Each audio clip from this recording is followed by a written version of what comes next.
Good morning, good afternoon, good evening, good day to you wherever you are in this hobby of ours as you are catching this. It is a rainy Sunday for me. Thankfully, I didn't get a recent car wash and actually was overdue to get the Mustang washed. So, you know, this car looks great when it's wet until the water dries and then it's spotted brown. Crazy. Some random watch rambling. I'm heading over to see my brother. I'm gonna cook out. I guess we're cooking out in the rain. Gonna have a chef's challenge with that most mundane of items, the hot dog. And I'll pop up some pictures at the end to show you what we made. Had an interesting experience at one of my ADs yesterday.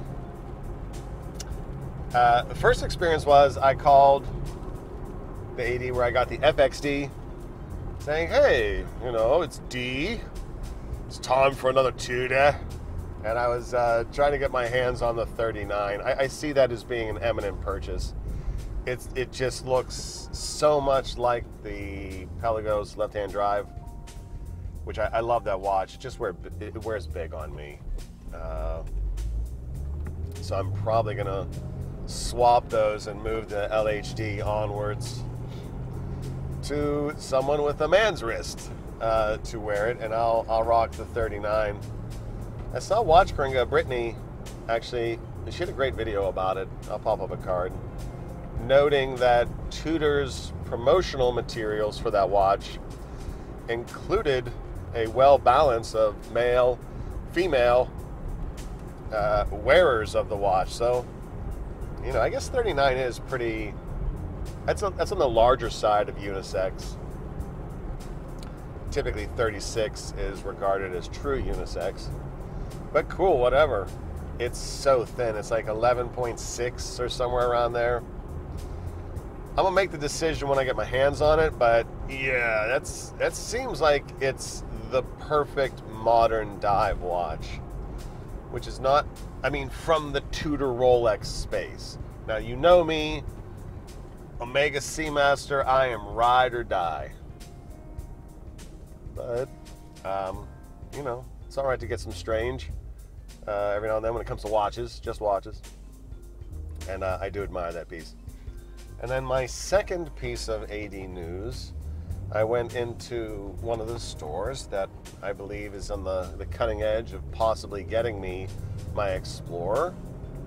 And I think the frequency of visits, touch points, if you will, is working in my favor. Because I get the sense it might be imminent.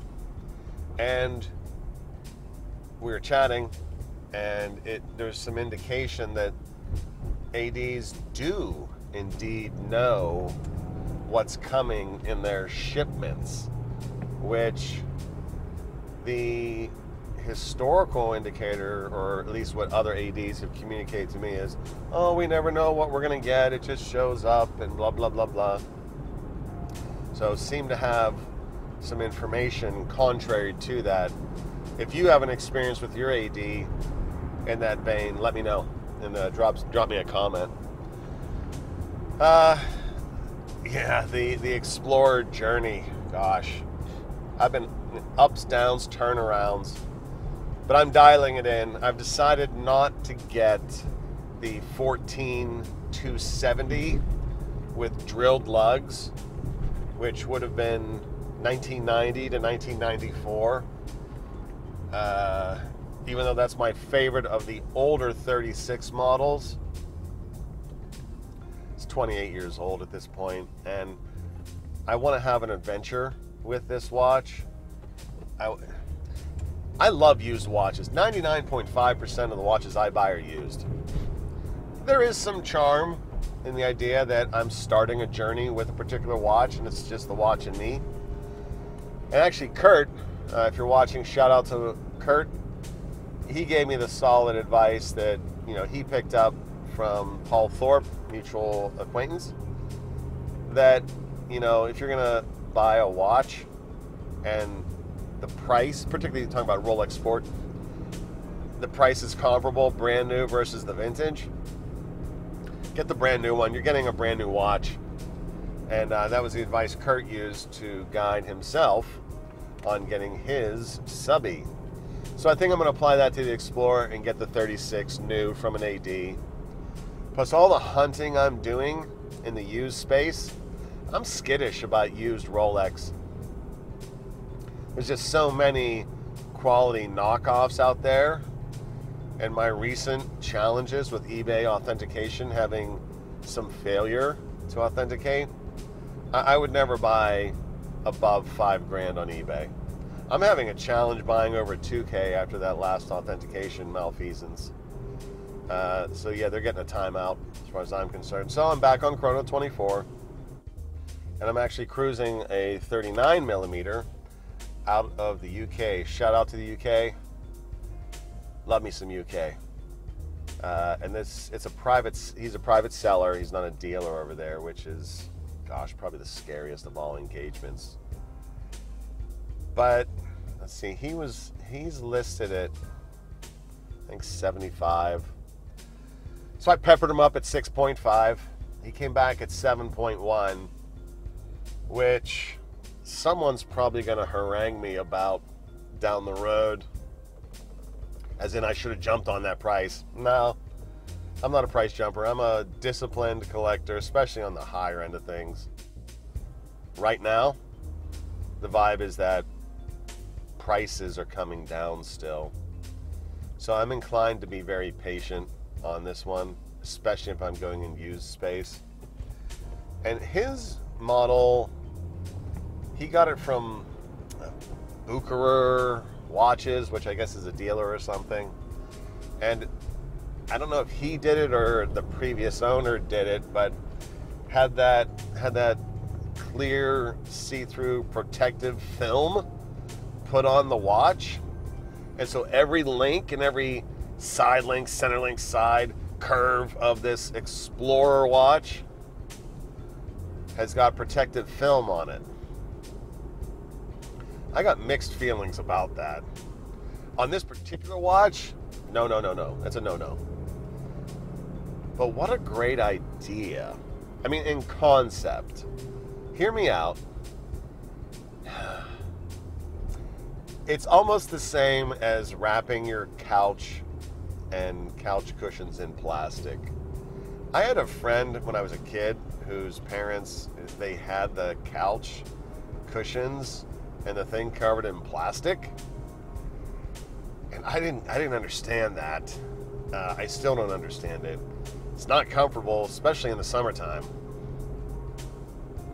I mean, it'd be one thing if you lived near a coal mine or like a dust bowl, where every time you open the door, dust would come in. And I guess it's easier to wipe off vinyl couch cushions than... No, I'm sorry, it's stupid. Is it stupid on the watch? I don't know. I wouldn't do it. I'm careful with my watches. But dinging a watch is just part of the experience. And if you're so concerned about a ding that you gotta wrap up a beautiful watch in plastic, I don't know, maybe that's not the watch tier for you. I don't know. I've never met anyone who's done it. That's a strange peccadillo. If you've done it, let me know. Let me know why. Am I missing something? Are those folks being too fastidious? My gut tells me yes. I guess my first question is, how easy is it going to be to get that stuff off of the watch? It's not on the bezel, ironically, and so the bezel does have some dings. I think you buy it for like 70 or 80 bucks, and it gives you instructions on how to do it.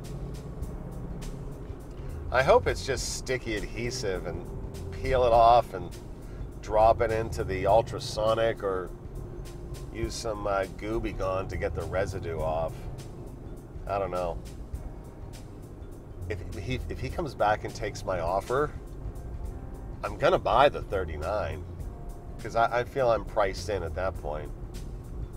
But then, what if the AD comes back in a month and says, "Oh, AD, got your Explorer"? I'd have to buy that one too, right? Is that crazy?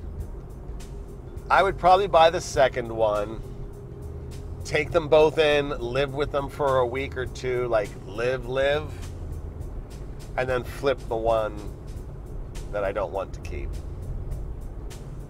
Although if I flip the 36 from the dealer, that's going to compromise our relationship. I don't know. Kind of crazy. I've talked to a lot of folks, oh, this one or that one, this one or that one. And I'm taking a proper journey with it for once instead of just click, like impulse buy, click. I don't know. Hope you are enjoying your day wherever you are, and you're enjoying the ride in this fabulous hobby of ours. All right, we'll catch you in the next one. Peace.